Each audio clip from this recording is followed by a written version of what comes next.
ছাগলটা নিয়ে পলাইলাম, কড়া দামে বেচে দিলাম। বইসা ছিলাম, ছাগল দেখলাম, ছাগল আমারে দেখলো, আমি ছাগলরে দেখলাম, ছাগল আবার আমারে দেখলো, আমি আবার ছাগলরে দেখলাম, নিজেরও ছাগল মনে করলাম। দাঁড়ায় আসছিলাম, বইসা বললাম গাছে কাঁঠাল দেখলাম, খাইতে মন চাইলো, চুরি করতে গেলাম, মালিক এসে বললো কুকুর লেলাই দিল, কুকুরে লাভ দিলাম।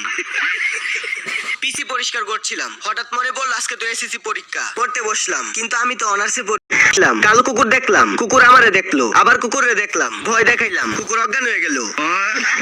ভয় পাইলাম, দৌড়ে পলাইলাম।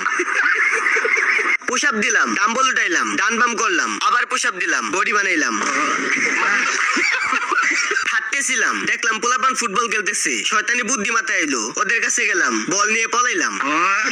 বাড়িতে যাইতেছিলাম, কলা গাছ দেখলাম, কলা খাইতে মন চাইলো, গাছের কাছে গেলাম, কিন্তু গাছে তো কলাই নাই। দাঁড়ায় দাঁড়ায় ফিউচারের কথা ভাবতেছিলাম, জুড়ে জ্বর আসলো, উড়াই নিয়ে ফিউচারে ফাললো।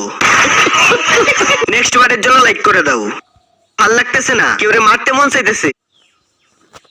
ছোট্ট পোলাপান বদমাইশি চালু করে দিয়েছে। ভাইয়ের সাথে মজা মস্তি করে বসেছিলাম, এদিকে সৌদি জল গরম বাঁচাচ্ছে, দুজনে চা খাবো বলে বস আমার চা নিয়ে চলে গেছে। এবার আমি আমার জন্য বানাচ্ছি গ্রিন টি, বানিয়ে সোফায় বসে চায়ে চুমুক মেরে শুয়ে শুয়ে ফোন দেখছিলাম। মোরানির ঘন্টি বেজে গেছে, লাঞ্চ করতে যাব। আজকে আবার ছোটারান আমার সাথে যাচ্ছে, আর আগে সৌদি পুরো ফ্যামিলিকে নিয়ে যাচ্ছে। প্রায় 2টোর মতন বাজে। চলে এলাম হোটেলের নিচে, প্রবেশ করে সুন্দরীকে পার্কিং এ রেখে ছোটারান আর আমি সিঁড়ি করে উপরে যাচ্ছি। সো বন্ধুরা, এই হচ্ছে রেস্টুরেন্ট। ভিতরে এসে খাবার মেনু চেক করে লাঞ্চ অর্ডার করে দিলাম। চলো তোমাদের রেস্টুরেন্টে দেখাই, সেই কোণ থেকে লাস্ট পর্যন্ত ফ্যামিলির সাথে বসার জন্য একদম পারফেক্ট। আমি এই টেবিলে বসলাম, তোমাদেরকে একটা ম্যাজিক দেখাই। এই যে ট্রফির মতন দেখতে, উপরে টাচ করতে লাইট জ্বলছে, বেশ ভালো লাগলো। রাতে হলে আরো সুন্দর লাগতো। খাবার এসে গেছে, ডবল চিজ বার্গার, মিক্স বেরি জুস, ফ্রেঞ্চ ফ্রাই আর কেচাপ অর্ডার করেছিলাম। চলে এসো আমার প্রিয় বন্ধুরা, বার্গারের মধ্যে অপারেশন করেছে মনে হচ্ছে। চলো আর দেরি না করে টপাটপ খেয়ে নিই। খুব ফাস্টফুড খাবার খাওয়া হয়ে যাচ্ছে, কিন্তু কি করবো বন্ধুরা, উপায় নেই। টাটা।